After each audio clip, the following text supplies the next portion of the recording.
حضور روئے حسین کے غم میں، شہادت سے پہلے روئے، ولادت کے وقت روئے۔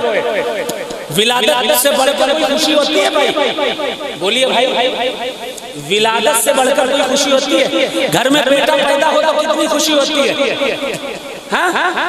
گھر میں آپ کے بیٹا پیدا ہو جائے تو کتنی خوشی ہوتی ہوگی سب کو؟ محلے والوں کو بتایا، انہیں بتایا، انہیں بتایا، سارے لوگ اکٹھا ہو رہے ہیں، ماشاءاللہ خوشی میں پورا گھر جھومتا ہے، سارے رشتہ دار جھومتے ہیں، گھر میں بیٹا پیدا ہوا۔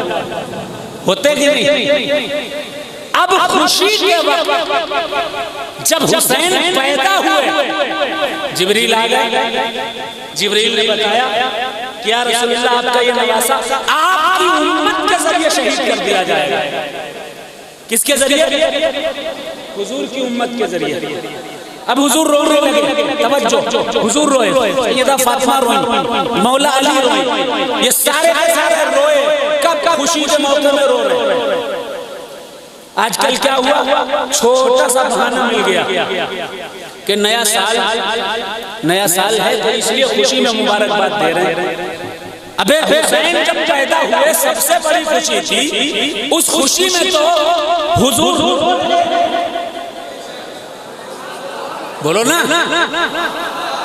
حضور کا نواسا آیا ہے، پھر بھی حضور رو رہے ہیں کیونکہ کربلا کی شہادت یاد آ گئی، اور آج لوگ چھوٹے چھوٹی باتوں پر بہانے بنا کر خوشیاں منا رہے ہیں۔ اسی کو خارجیت کہا جاتا ہے، اسی کو خارجیت کہا جاتا ہے۔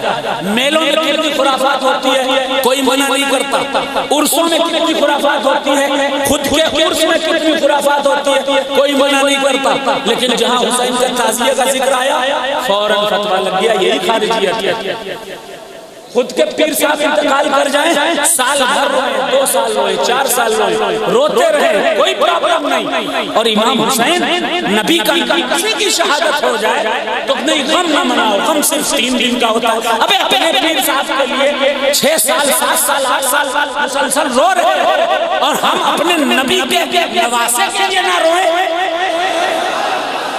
اس کی آنکھوں میں آنسو اگر آ گئے ان کے غم میں تو اس پر فتویٰ لگائے جائے، اسی کو خارجیت کہا جاتا ہے۔ اور کچھ ہٹ کر کے نہیں، اس سے ہٹ کر کے نہیں، یہی عرض کرنا ہے۔ یہ چوک، وہ چوک، ان کے نام کے چوک، ان کے نام کے چوک، سارے چوک جائز ہے، لیکن جہاں امام چوک دیکھا، یہ حرام ہے۔ امام چوک حرام ہے، باقی آپ کے ابا کے نام کے سارے چوک جائز ہیں، اسی کو خارجیت کہا جاتا ہے۔ کوئی الگ سے ہٹ کر خارجیت نہیں۔ اچھا، فاتحہ یہاں لاؤ بھائی، ہم فاتحہ کر دیں، 50 روپے کا ایک فاتحہ، 100 روپے کا ایک فاتحہ۔ فاتحہ خود کہیں بھی کر دیں گے، کسی گھر میں، کسی گلی میں، نالی کے بغل میں، تھوڑا دور ہٹ کر کے کہیں بھی فاتحہ کر دیں گے، لیکن جہاں پاک اور صاف امام کا روزہ رکھا ہو کہتے ہیں یہاں حرام ہے، اسی کو خارجیت کہا جاتا ہے۔ جہاں حسین کی نشانی رکھی ہو اس جگہ پر فاتحہ کرنا حرام نہیں ہوتا، بلکہ اور زیادہ باعث ثواب ہو جایا ہے۔ اس کو جو منع کرے وہی خارجی ہے، اسی کو خارجیت کہا جاتا ہے۔ اچھا، ان سب باتوں پر کچھ نہ ملا تو بس شرک کا فتویٰ لگا دو۔ سنیوں کے بہت بڑے عالم گزرے ہیں، بہت بڑے عالم، حضرت عبدالعزیز محدث دہلوی رحمۃ اللہ علیہ، نام سنا ہے؟ ہم سنیوں کے بڑے عالم ہیں، بڑے مجدد ہیں۔ فتاوی عزیزی ہے، صفحہ نمبر 200 ہے، لکھا ہے، آپ نے لکھا کہ جب حضرت سیدنا امام حسین علی مقام علیہ السلام کے ایام ہوتے تو ان دنوں حضرت سرکار عبدالعزیز محدث دہلوی رحمۃ اللہ علیہ اپنے گھر میں امام حسین کی مجلس منعقد کرتے اور نوحہ بھی پڑھتے، مرثیہ بھی پڑھتے۔ یہ کیا شیعہ ہے؟ یہ تو سنیوں کے بڑے امام ہیں۔